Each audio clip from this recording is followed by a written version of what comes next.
inagotable raudal. Y cuando el tiempo pasará en cada reino mundanal y cada reino caerá,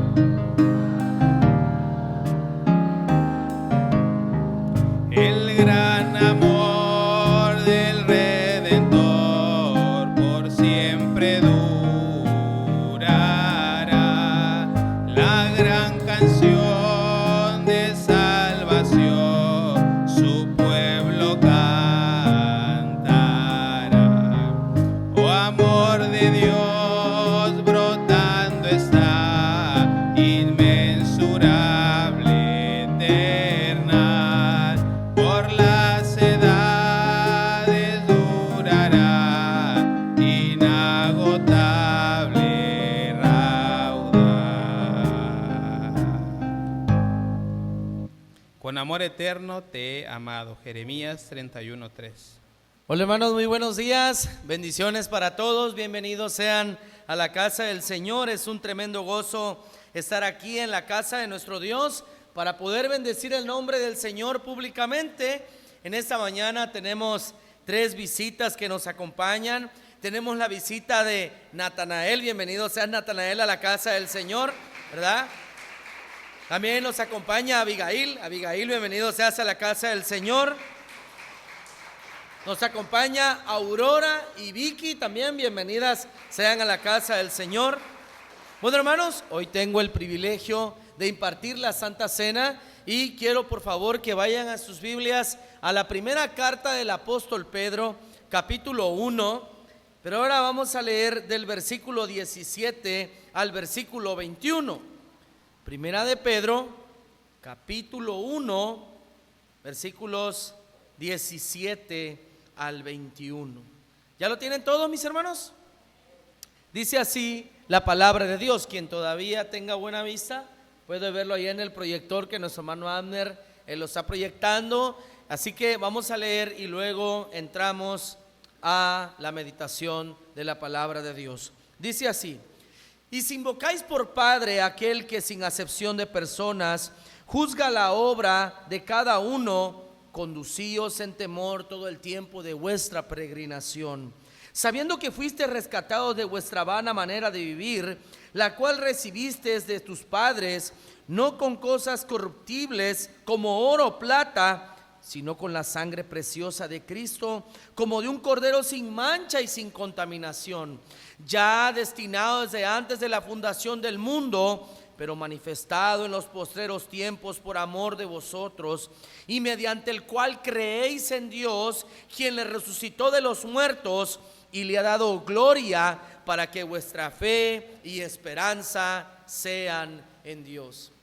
La semana pasada hablamos que el texto anterior nos dice que debemos de vivir en santidad porque nuestro Dios es santo. Y Pedro va a decir que toda vuestra manera de vivir debe de ser caracterizada por vivir en santidad.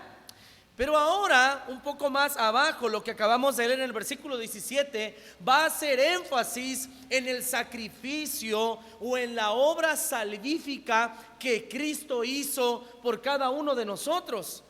Y quiero que usted y yo meditemos bajo el tema titulado la reverencia que Dios exige a la obra de salvación. La reverencia que Dios exige a su obra de salvación. La pregunta es, mi hermano, cada que tú vienes a la mesa del Señor, cada que tú recuerdas lo que Cristo hizo por ti, ¿qué situación o qué reverencia invade tu corazón? La verdad, mis hermanos, es que es gozo, alegría, paz por lo que Cristo hizo, pero Dios también exige nuestra reverencia. Y mis hermanos, este momento que solemos hacer domingo a domingo debe de traer nuestro corazón no solo gozo, sino también reverencia a Dios por lo que Él hizo. ¿Y por qué debe de existir reverencia en nuestro corazón por lo que vamos a hacer en esta mañana? Número uno, mis hermanos, porque Dios no solo es nuestro Padre, sino que también es el juez de nuestra vida. Escucha bien, Dios no es solo nuestro Padre, sino el juez de nuestra vida. Versículo 17: y si invocáis por Padre aquel que sin acepción de personas juzga la obra de cada uno, conducíos en temor todo el tiempo de vuestra peregrinación. Mis hermanos, esto de venir a la mesa del Señor debe de traer reverencia a nuestro corazón, porque Dios juzga nuestras vidas. Dios no es solo nuestro Padre, sino que también es nuestro juez. Incluso el texto en 1 Corintios 11 dice que nos examinemos a nosotros mismos, si somos dignos, mis hermanos, a sentarnos a la mesa de nuestro Dios. Mis hermanos, Dios dice que debe de haber reverencia en nuestros corazones, porque Él juzga nuestras vidas. Dios es el único que tiene el poder de juzgar nuestras vidas en todo el tiempo que estemos en este mundo. Noten lo que dice la última parte: conducíos en temor todo el tiempo de vuestra peregrinación. ¿Y cuál es esa peregrinación? El tiempo que estamos en este mundo. Algunos están 20 años, otros están 30 años, otros 40, otros 80 y otros, los más fuertes, más de 100. Pero en algún momento nos vamos. ¿Y dónde quedará nuestra alma? Por lo tanto, mis hermanos, Dios exige que usted y yo vivamos en reverencia, porque Dios no solo es nuestro Padre, sino que también es nuestro juez. 2, versículos 18 y 19. Nuestro rescate fue a un alto precio. Lo que Cristo hizo fue un alto precio, un alto pago, lo que hizo por nosotros. Versículos 17 y 18. Y si invocáis por Padre a aquel que sin acepción de personas juzga según la obra de cada uno, conducíos en temor todo el tiempo de vuestra peregrinación, sabiendo que fuisteis rescatados de vuestra vana manera de vivir, la cual recibisteis de vuestros padres, no con cosas corruptibles como oro o plata, sino con la sangre preciosa de Cristo, como de un cordero sin mancha y sin contaminación. Mis hermanos, todos los que estamos hoy aquí, que conocemos a Cristo como nuestro Redentor, hemos tenido la dicha de que fuimos rescatados de vuestra vana manera de vivir. Y tristemente muchos de nosotros heredamos de nuestros padres una religión falsa, una religión que no era la correcta, que no era el camino que conducía a Dios. Y para Dios rescatarnos de ese camino errado, Cristo murió por nuestros pecados. Dice el texto claramente que no nos salvó con oro o plata, sino el versículo 19 dice: sino con la sangre preciosa de Cristo, como de un cordero sin mancha y sin contaminación. Mis hermanos, es el sacrificio más grande que alguien haya hecho por usted, por usted, por usted y por mí. Incluso encima por el amor de nuestros padres. ¿Sabes por qué? ¿Quién ha muerto por ti en este mundo? ¿Quién ha hecho ese sacrificio de morir por ti? Nadie, solo Jesús. Por eso en Romanos va a decir que tal vez alguien muera por el justo, o tal vez por sus hijos, porque uno daría la vida por sus hijos o por sus padres. Pero mis hermanos, nadie moriría por el impío. ¿Y qué éramos nosotros antes de venir a Jesús? Efesios capítulo 2 versículos 1 al 3 va a decir que éramos enemigos de Dios, muertos en pecados, mis hermanos, y que éramos hijos del diablo. El versículo 4 va a decir: pero Dios, que es rico en misericordia, por su gran amor con que nos salvó, con que nos amó, Cristo murió por nuestros pecados. Mis hermanos, no hay sacrificio más grande de amor que usted haya recibido en este mundo que la muerte de Jesús por nuestros pecados.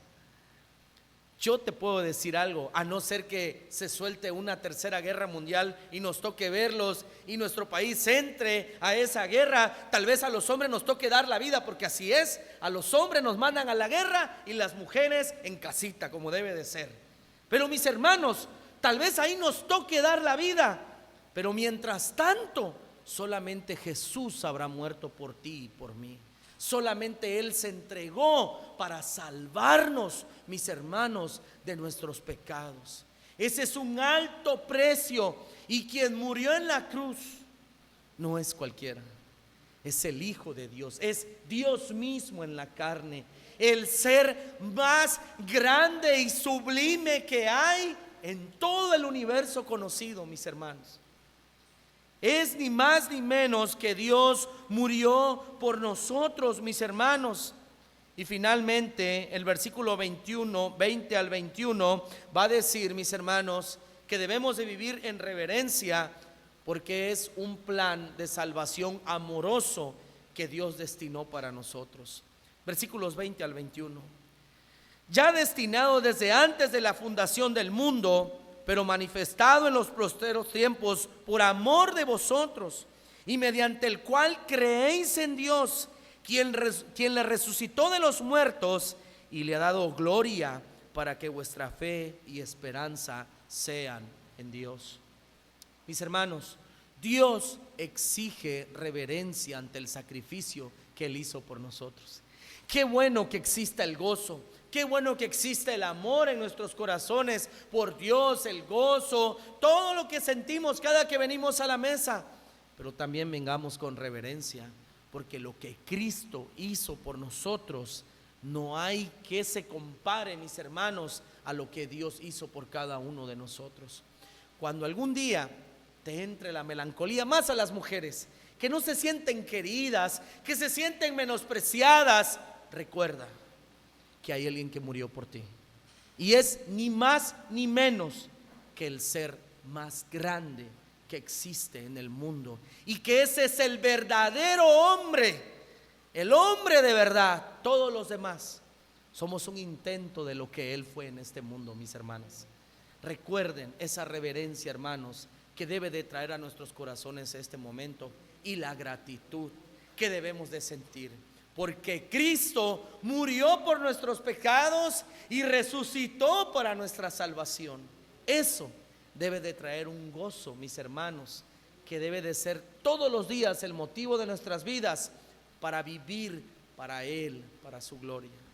Los invito, mis hermanos, a que oremos, a que nos pongamos a cuentas con Dios, y después de la oración quiero pedir a mi hermano Eddie y a mi hermano Gustavo si pueden repartir los elementos de la cena del Señor, por favor. Mientras tanto vamos a orar, vamos a ponernos a cuentas con el Señor. Oramos. Señor, te damos gracias en esta mañana por la oportunidad que nos das de venir a tu mesa.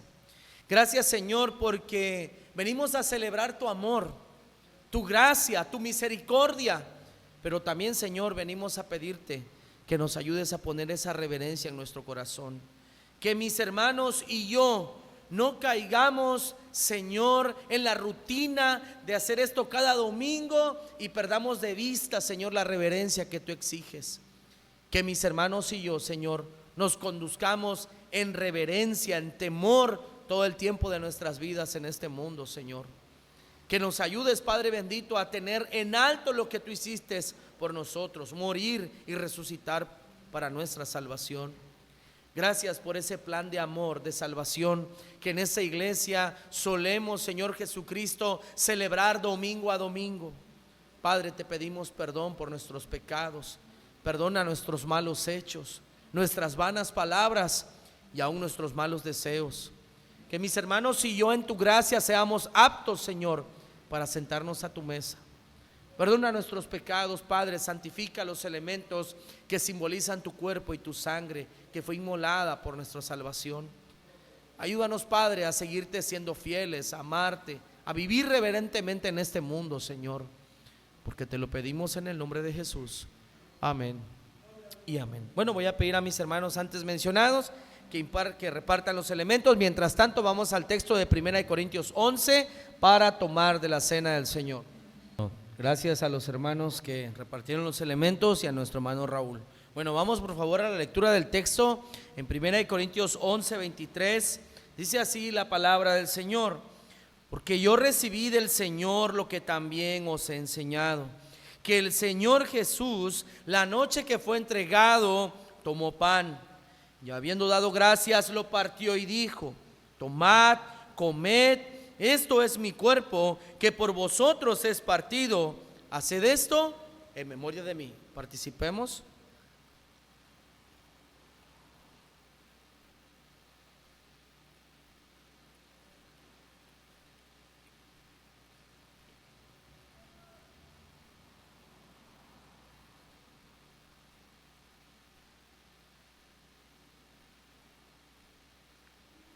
Versículo 24.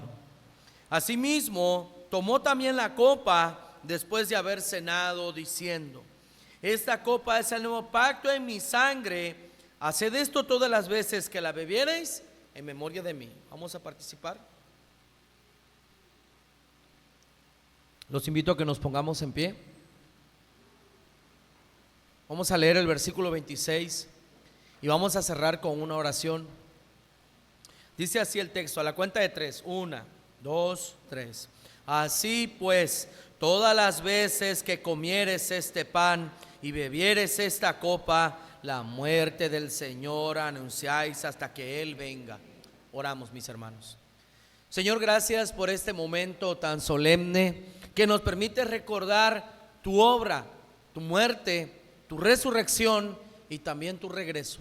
Padre, te pido que mis hermanos y yo te seamos fieles, te amemos con todo el corazón, amemos al prójimo como a nosotros mismos, vivamos santamente, vivamos, Señor, predicando tu palabra con nuestras acciones y con nuestras palabras.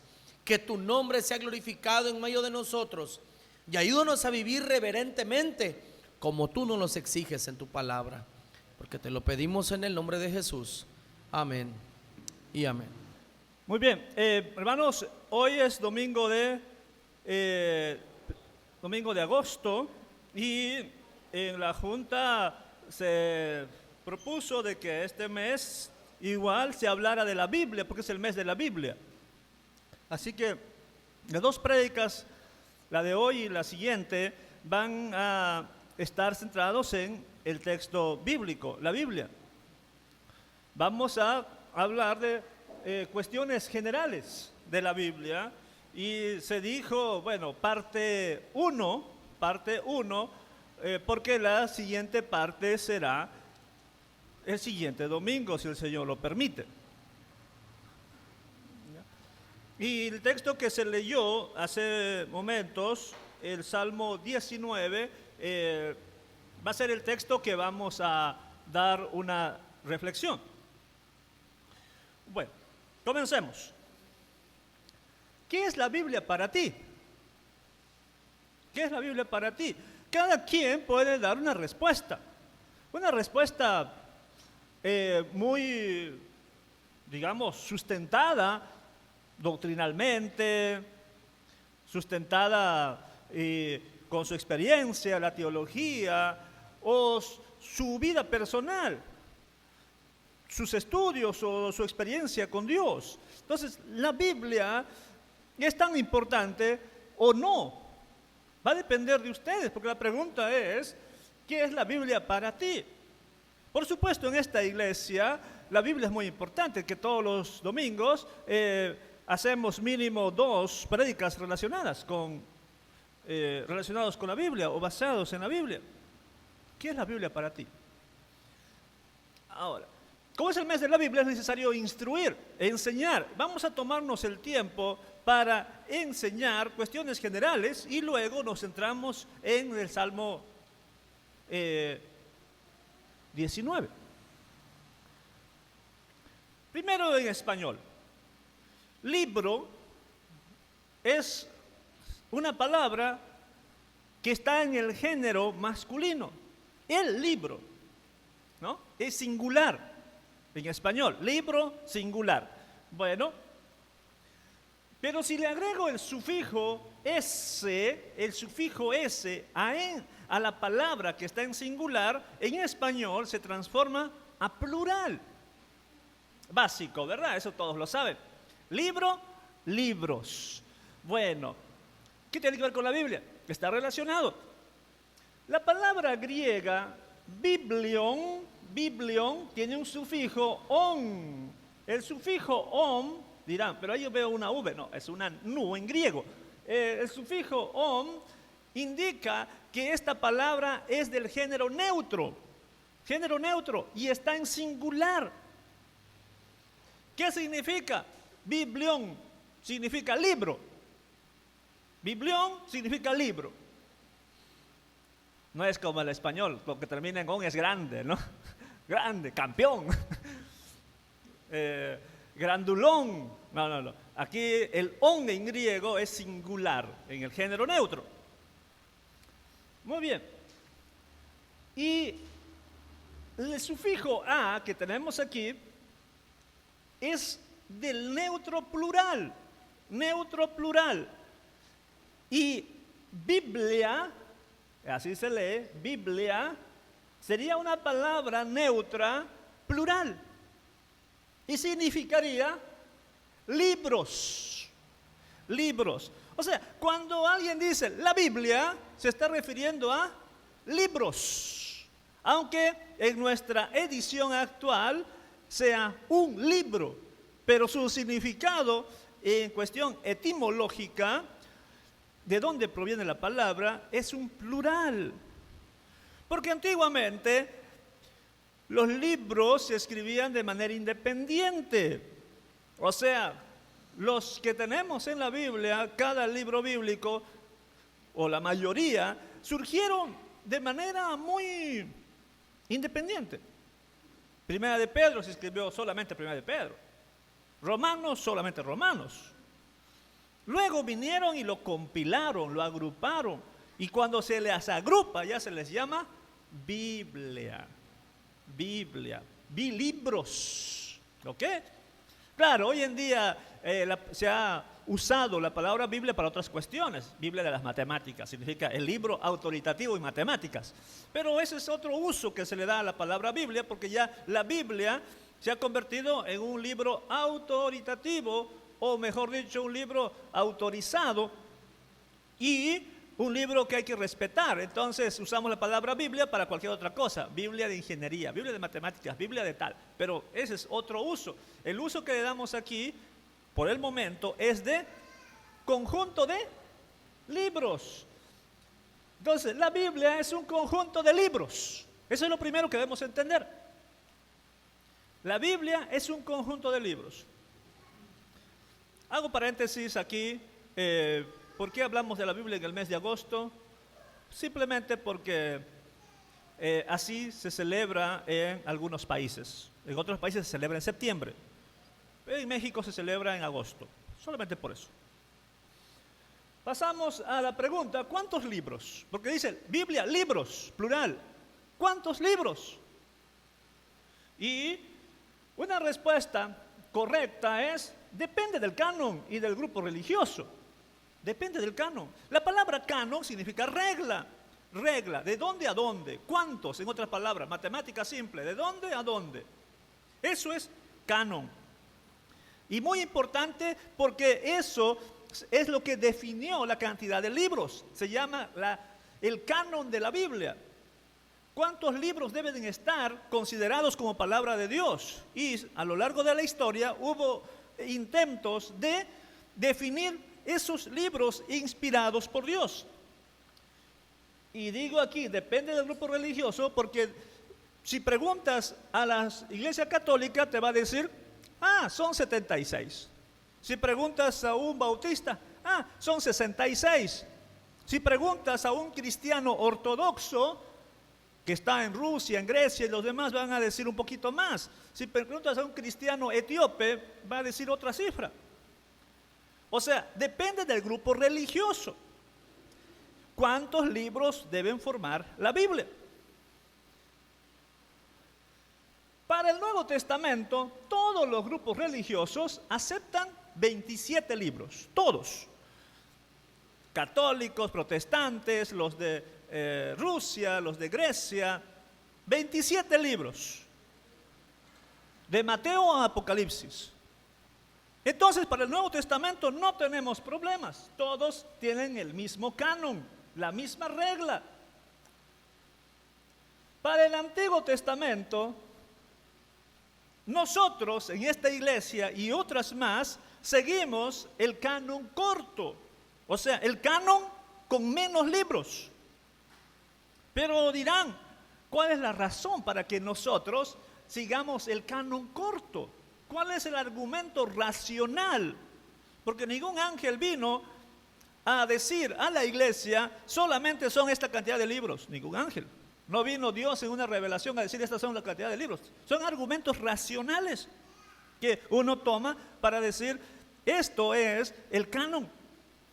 Un argumento para que nosotros podamos decir, tenemos razón al seguir el canon corto. Primer argumento, el canon que los judíos definieron a finales del siglo I. O sea, nosotros tomamos el canon o la cantidad de libros que los judíos definieron a finales del siglo I. Oye, presumiblemente el concilio de Jamnia lo llaman. El canon de los fariseos, que quedaron después de la destrucción de Jerusalén. Entonces nosotros seguimos, decimos, nuestro canon es lo que los judíos consideraban como palabra de Dios. Primer argumento. Segundo argumento, los escritores del Nuevo Testamento no citaron textualmente los libros del canon largo. Cuando uno lee el Nuevo Testamento dice, escrito está, o como dice el profeta, o como dice tal, eso se llama cita textual, que nosotros lo podemos poner entre comillas inclusive porque se llama cita textual. Están copiando lo que dice algún libro del Antiguo Testamento, la del canon corto. O sea, no está incluido en ninguna cita del Nuevo Testamento, que todos aceptan como palabra de Dios. No está citado Tobías, no está citado Judí, no está citado Macabeos, no está citado Jubileos, otro libro. Y eso es muy importante, que sepamos por qué creemos en el canon corto, porque los apóstoles y los escritores del Nuevo Testamento no citan los otros libros, solamente citan a los del canon corto. Tercer argumento. La Iglesia Católica recién oficializó la inclusión de los deuterocanónicos entre los años 1545 y 1563 en el Concilio de Trento. Recién allí se oficializó. Por eso se llama deuterocanónicos. Ellos los llamaron deuterocanónicos porque estamos hablando de deutero, significa segundo en griego, y canon, pues, libros autorizados. Libros del segundo canon. El primer canon es el corto. Ok. Esos son argumentos racionales para yo preferir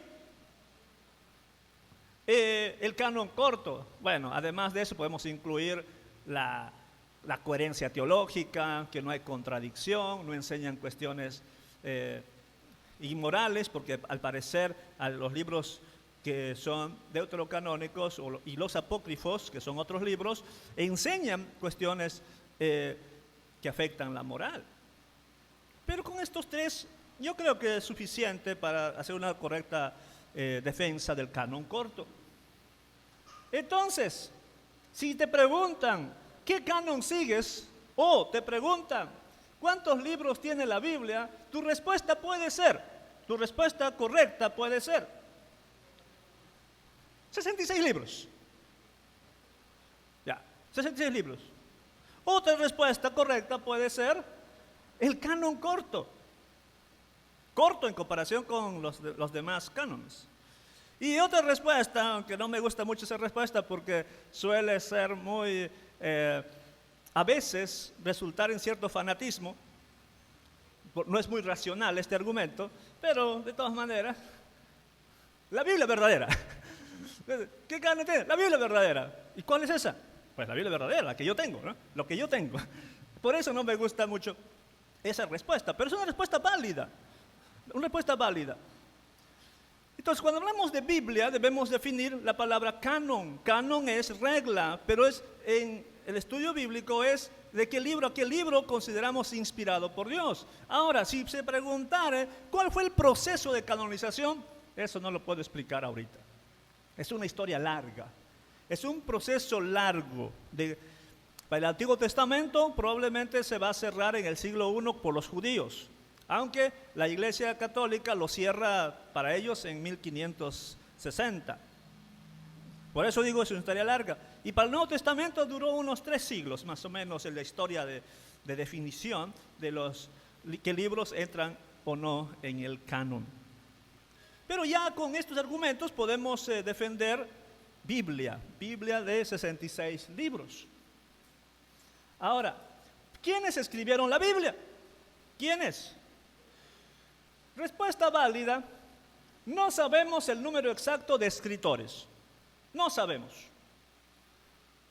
Porque no solamente hay que contar los escritores, hay que contar a los compiladores. Porque los compiladores juntaron los oráculos o las profecías, o juntaron los salmos, y debemos decir que ellos también estuvieron inspirados al momento de compilarlas. Y los editores finales son los que al final agruparon y dijeron, bueno, vamos a abrir en 5 libros el libro de los salmos, y cada libro va a terminar con esta oración de aleluya. Esos son los editores finales. No sabemos. Algunas iglesias y algunas escuelas dicen, la Biblia fue escrita por 40 hombres. Eso yo lo aprendí en la escuela dominical. Pero hoy puedo decir que no, es más de 40, mucho más de 40. Pero esos 40 o esos más de 40 escritores, editores, compiladores, todos fueron hombres inspirados por el Espíritu Santo al momento de escribir. Todos ellos. Pues va a decir el texto de 2 de Pedro 1:20, entendiendo primero esto, que ninguna profecía de la Escritura es de interpretación privada, porque nunca la profecía fue traída por voluntad humana, sino que los santos hombres de Dios hablaron siendo inspirados por el Espíritu Santo. Aunque aquí se usa la palabra hablaron, el verbo hablaron, como una comunicación oral, en el versículo 21, aquí dice escritura, ya es comunicación escrita. Por tanto, cuando se escribió, también lo hicieron siendo inspirados por el Espíritu Santo. Bueno, luego está el texto de Timoteo 3:16, ¿verdad? Toda escritura es inspirada por Dios. Eso lo hablaremos en la siguiente prédica. Entonces entendamos de que nuestro canon corto, creemos de que todo lo que está allí está inspirado por Dios. ¿En qué idioma se escribió la Biblia? ¿En qué idioma se escribió la Biblia? Bueno, primero, hebreo. Eso es respuesta fácil. Hebreo. Se escribió el Antiguo Testamento en casi un 90% en hebreo. Pero, ¿qué hebreo? Primero, se escribió en un paleohebreo, un antiguo hebreo con una grafía diferente que hoy no se estudia en los seminarios. Ahí ven unos garabatos y eso es un paleohebreo con figuritas chiquitas. Así se escribió quizá el Pentateuco, los Salmos, porque recién en el siglo V, cuando estuvieron en Babilonia, escribieron en hebreo con grafía aramea. O sea, cuando fueron exiliados a Babilonia, cambiaron la grafía, la forma de escribir. Es como si dijéramos, viene un hermano coreano, no voy a decir chino porque algunos van a decir quizás ya no hay cristianos. No, sí hay cristianos en China. Viene un hermano coreano y ¿saben cómo escriben los coreanos, no? Con palitos cruzados. Casi igual que los chinos, casi igual que los japoneses, pero es diferente de idioma, ¿no? Pero la grafía se parece, grafía es el trazo que hacen. Y este hermano coreano dice, yo allá en mi país, en la iglesia tenemos un lindo himno, que me gustaría que acá también lo cantáramos. Les voy a enseñar ese himno. Y nos trae una copia de su himno con grafía coreana. ¿Lo vamos a entender? No. Pero si esa grafía lo pasara a grafías latinas, lo que nosotros sí entendemos, sí lo vamos a leer. Lo vamos a cantar en coreano, pero leyendo con grafías latinas. leyendo con grafías latinas. Todo lo que está ahí en coreano lo pasa a latina y lo vamos a leer, aunque no quise entender. Lo mismo hicieron los hebreos. Los hebreos, todo lo que habían escrito en paleohebreo, con grafía de paleohebreo, lo pasaron a la grafía aramea. Y también se escribieron allí, pero primero lo pasaron. Y esta es la grafía, letras un poquito mejores. Son lo que estudiamos hoy en los seminarios cuando aprendemos hebreo. Luego el siguiente idioma es el arameo. El arameo es en sí estas grafías, pero cambia muchas cosas con el hebreo. Por ejemplo, el artículo hebreo va al principio de la palabra. El artículo arameo va al final de la palabra. Mientras el artículo hebreo es una G, el artículo arameo es una Aleph. Cambian algunas cuestiones. Y párrafos de arameo está en el libro de Esdras y en el libro de Daniel. Algunas palabras en otros libros, pero principalmente son varios capítulos en Esdras y varios capítulos en el libro de Daniel. Eso es arameo. Y para el Nuevo Testamento se escribió en griego, pero no cualquier griego, era el griego koiné y un griego todo en mayúscula, todo en mayúscula.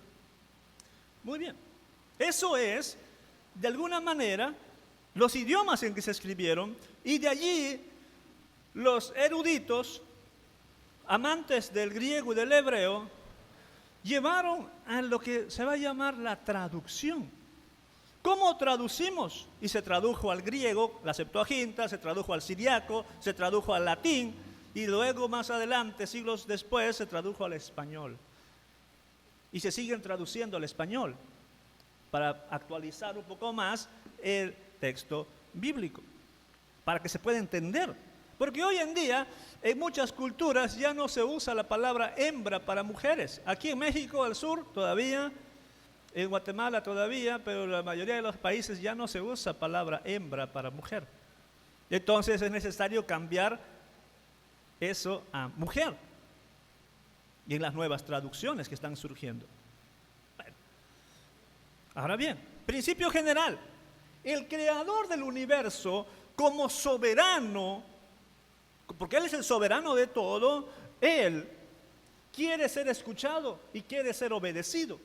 Él es el creador, Él es el soberano, el rey de reyes. Quiere ser escuchado y obedecido. Por eso se reveló con V, por favor. Reveló y dio a conocer su voluntad. Y Dios usó diferentes medios que hablaremos en la siguiente exposición. Pero lo que más importa ahorita es la idea de revelación. Dios se reveló, o sea, se dio a conocer. La palabra griega usada muchas veces para revelación es quitar el velo, porque hay una tela que oculta lo que hay detrás, se le quita y ya se ve lo que hay detrás. Eso es revelación. Dios se da a conocer a sí mismo para que lo escuchen y le obedezcan. Y en teología se definió dos tipos de revelación: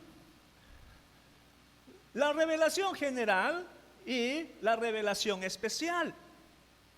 Hay que conocer esos dos tipos de revelación de Dios.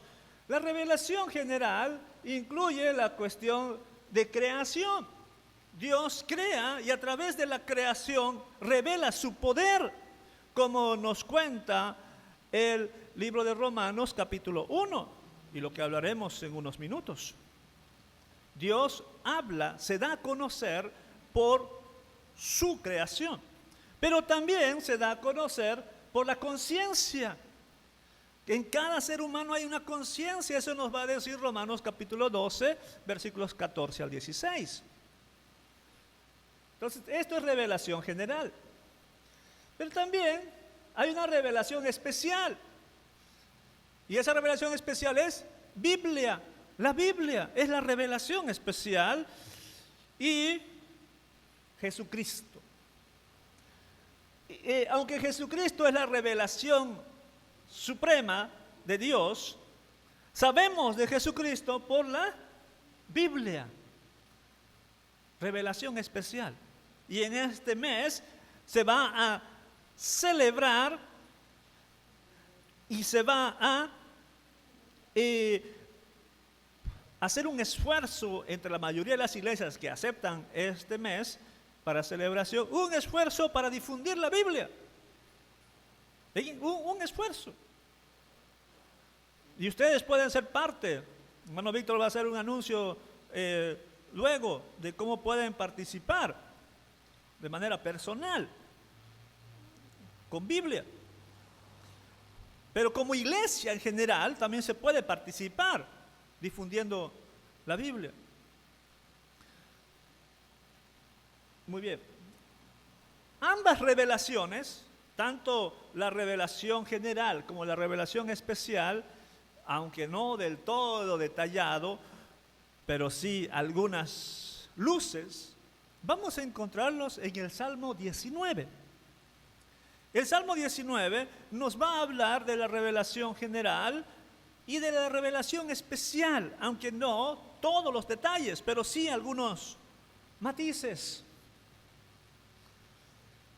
Pueden ir a su Biblia, el Salmo 19, versículos 1 hasta el 6. Podríamos resumir allí la revelación general, porque nos va a hablar de la creación.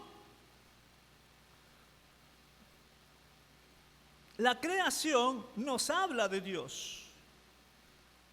Voy a leer de nuevo y luego hago un comentario. Los cielos cuentan la gloria de Dios y el firmamento anuncia la obra de sus manos. Un día emite palabra a otro día y una noche a otra noche declara sabiduría. No hay lenguaje ni palabras, ni es oída su voz. Por toda la tierra salió su voz y hasta el extremo del mundo sus palabras. En ellos puso tabernáculo para el sol y como buen esposo que sale de su tálamo, se alegra cuán gigante para correr el camino. De un extremo de los cielos es su salida y su curso hasta el término de ellos, y nada hay que se esconda de su calor. Bueno, ¿está hablando de la creación? Sí, pero no con todos los detalles, porque se está hablando aquí sobre todo de las cuestiones celestiales. Lo que uno mira hacia arriba, quizá de noche o quizá de día. Está más pensando en el sol, el ciclo diario. Quizá tenga en mente también alguna estrella, la luna. Al momento de escribir esto, porque habla del firmamento.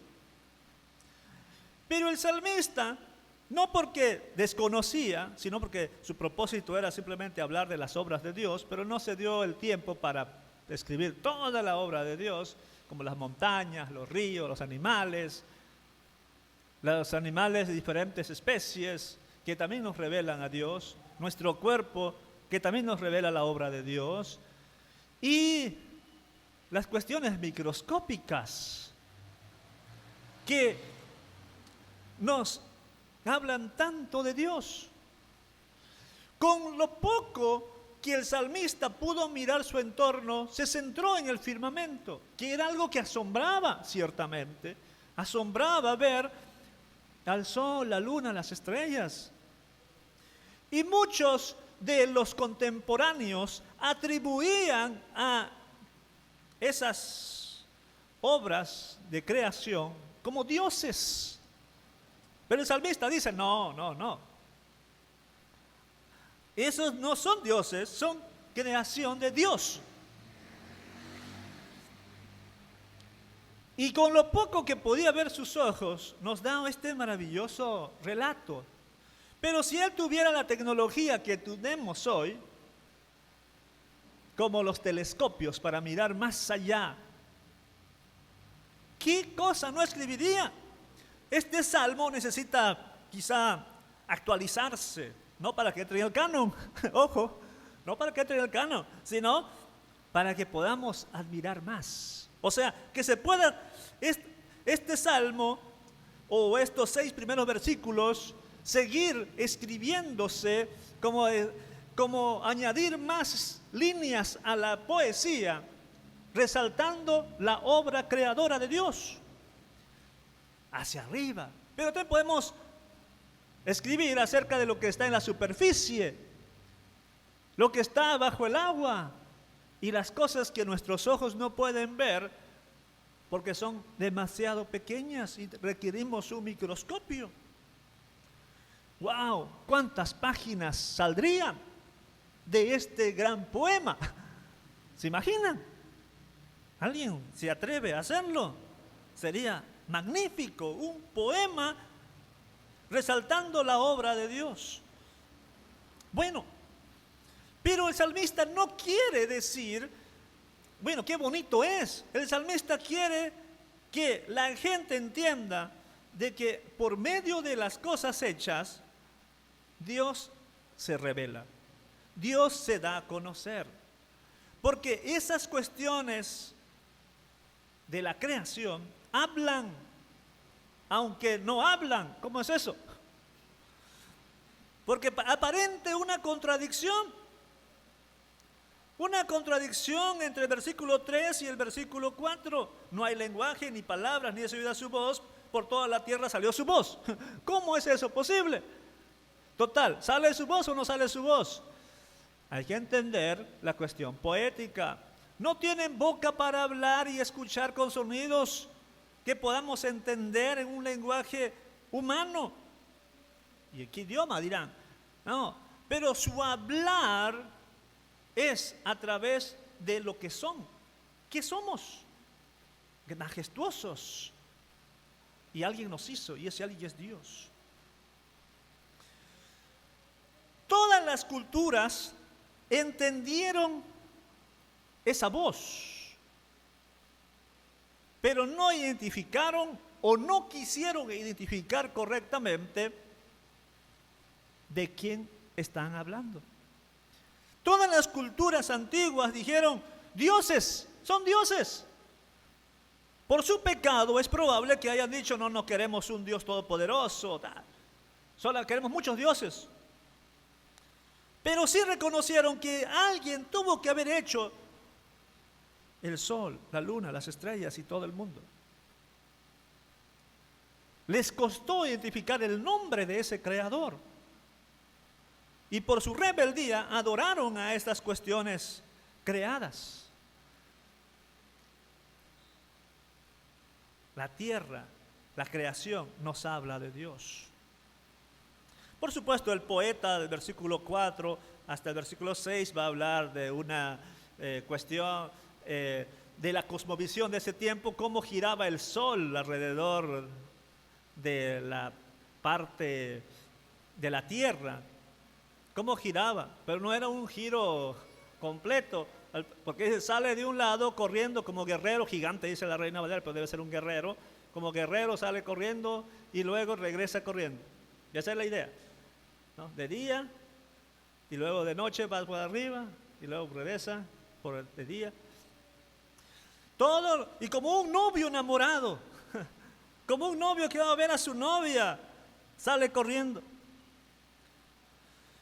Lo que me interesa aquí es mostrarles que Dios se revela a través de la creación. Eso en apologética se llama, defensa de la fe, se llama el argumento cosmológico. Significa, ¿cómo podemos probar que Dios existe? A través de la creación del universo.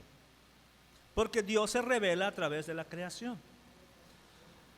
Ahora pasamos a la revelación especial, que está desde el versículo 7 hasta el versículo 9 de manera específica, y luego el versículo 10 nos va a hablar acerca del deleite que podría producir en aquellos que quieren disfrutar de esta revelación especial. Y el versículo 11, aunque pertenece a un párrafo diferente, pudiéramos relacionarlo con la revelación especial o con los dos, la revelación general y especial. Leo versículos 7 al 9 primero. La ley de Jehová es perfecta, que convierte el alma. El testimonio de Jehová es fiel, que hace sabio al sencillo. Los mandamientos de Jehová son rectos, que alegran el corazón. El precepto de Jehová es puro, que alumbra los ojos. El temor de Jehová es limpio, que permanece para siempre. Los juicios de Jehová son verdad, todos justos. Ahora, en estos 3 versículos, el salmista y el poeta, presumiblemente David, porque dice el epígrafe pequeñito, dice Salmo de David, presumiblemente David lo escribió, hace un esfuerzo de composición poética, de usar sinónimos, de usar adjetivos y de usar paralelismos. Quizás no se pueda ver bien en su Biblia, pero hagamos el esfuerzo. Hay 6 líneas paralelas aquí. La primera línea comienza con la ley de Jehová, la segunda línea el testimonio de Jehová, la tercera línea los mandamientos de Jehová, la cuarta línea el precepto de Jehová, la quinta línea el temor de Jehová y la sexta línea los juicios de Jehová. Todo eso se llama líneas, hasta donde termina esa línea. La primera parte de la línea, todos son sinónimos, o sea, es sinónimo ley de Jehová, testimonio de Jehová, mandamiento de Jehová, precepto de Jehová, temor de Jehová, juicio de Jehová. Son sinónimos, se refieren a la misma cosa, que es la revelación de Dios, su ley, que luego sería escrita en la Torá y que luego es recogida en la Biblia y por implicación se refiere a toda la Biblia. Ok, la primera parte es todo está en paralelismo sinónimo. De ahí viene un verbo copulativo, el verbo ser, estar, el verbo es en cada línea.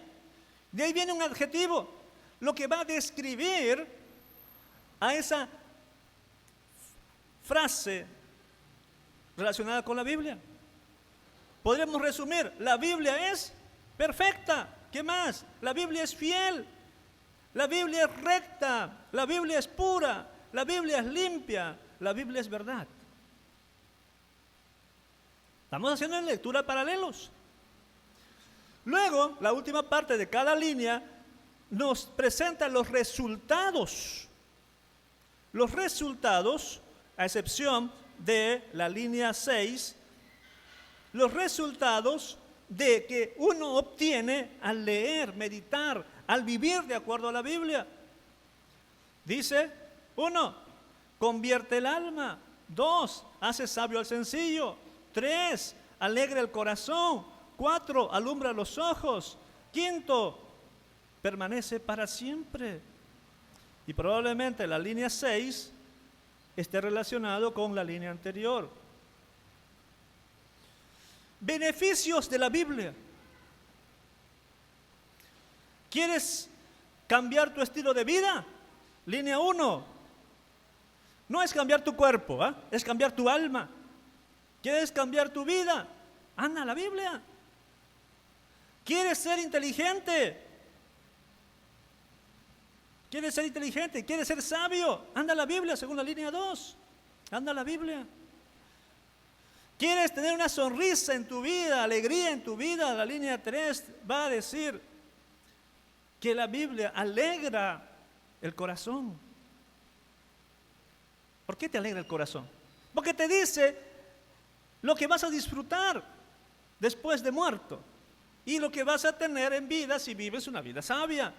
Puedes vivir mejor, pero después de muerto hay una gran promesa. Tienes información equivocada, estás confundido, necesitas claridad en tu vida. Entonces dice la línea 4, La Biblia alumbrará tus ojos, te hará ver de manera correcta la vida. Así que está lleno de beneficios esta revelación especial. De ahí viene el versículo 10. El versículo 10 es una declaración de deleite para todos aquellos que disfrutan estar con la Biblia. Me hace recordar al Asher del Salmo 1, el bienaventurado. ¿Recuerdan, no? Bienaventurado el hombre que no anduvo en consejos de malos. Versículo 2, sino que en la ley de Jehová medita. Será como árbol plantado junto a corrientes de aguas. Ese deleite que dice en el versículo 10 del Salmo 19, deseables son, ¿qué? La lista anterior. Deseable es la Biblia, más que el oro, y no cualquier oro, más que mucho oro afinado, y dulces más que la miel, que la que destila del panal.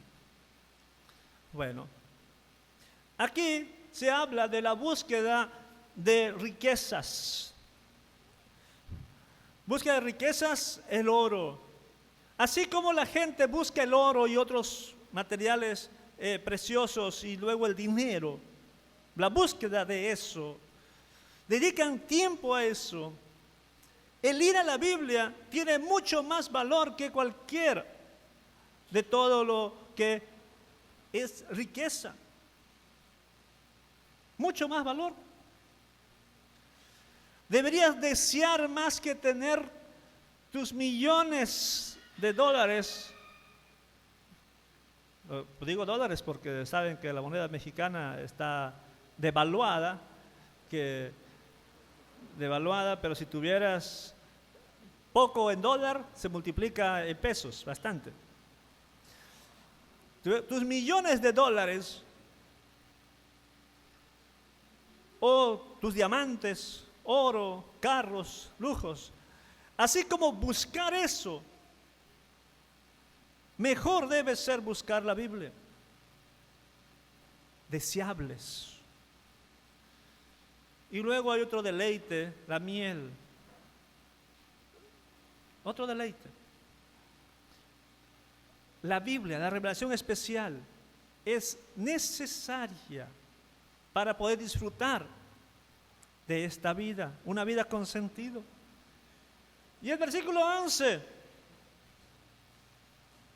aunque quizá no esté relacionado con el párrafo anterior, dice, tu siervo es además amonestado con ellos, en guardarlos hay grande galardón. La pregunta que uno se hace al leer este versículo es, en la traducción que tenemos en la Reina Valera, el pronombre ellos, ¿a quiénes está haciendo referencia? Ellos se refiere del versículo 7 al versículo 9, o sea, en la ley de Jehová, el testimonio de Jehová, los mandamientos de Jehová, el precepto de Jehová, el temor de Jehová, los juicios de Jehová. Tu siervo es amonestado con ellos. O se está refiriendo teológicamente a la revelación general y a la revelación especial. Al parecer se está refiriendo más a las líneas anteriores, o sea, a la revelación especial. Tu siervo es amonestado con la Biblia, es reprendido con la Biblia, es llamado la atención. Y el guardar la ley, el testimonio de Jehová, los mandamientos, el precepto, el temor de Jehová y el juicio de Jehová, trae un resultado que es el galardón. El galardón, el premio. Amados hermanos, aquí tenemos la bendición de recibir un premio por leer la Biblia. Pero no es un premio material, es un premio espiritual. Porque si yo hiciera un concurso y ofreciera 10,000 pesos al que logra llegar a los 10,000 puntos del juego que estaba anteriormente mostrando, en esta semana, como decía Gustavo, buscamos la aplicación, ¿no? Y lo estudiamos, porque hay que galardón, hay galardón. Pero si yo les dijera, lleguen a 10,000 y van a recibir como premio un aplauso, ¿estudiarían o no?